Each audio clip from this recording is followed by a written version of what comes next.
முக்காவாசி நேரம் நமக்கு ஏன் கவலையும் பயமும் இருக்குன்னா, இயேசு கூடவே இருக்கிறார்ன்ற ஒரு உணர்வு இல்லாம வாழ்ந்து கொண்டிருக்கிறோம்.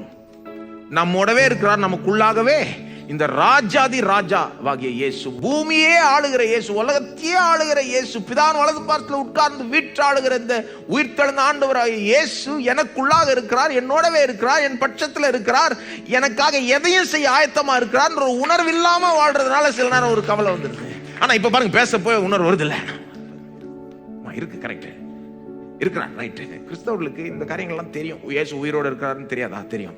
இயேசு பிதாவின் வலது பார்த்துல வீட்டு ஆளுகிறாரான்னு தெரியாதா? தெரியும். இயேசு நம்மோட இருக்கிறாருன்னு தெரியாதா? தெரியும். நமக்குள்ளாக இருக்கிறாருன்னு தெரியாதா? தெரியும். எல்லாம் தெரிஞ்சு என்ன பிரயோஜனம்? கவலைப்பட்டு இருக்காங்க. ஏன்னா அந்த உணர்வோட வாழல. ராஜாவாகிய இயேசு எனக்குள்ளாக இருந்து எதையும் சந்திக்க என்னை பலப்படுத்துகிறார். இந்த உணர்வுடையவர்களாய் வாழ்ந்தாலே எங்கேயோ போயிடும்.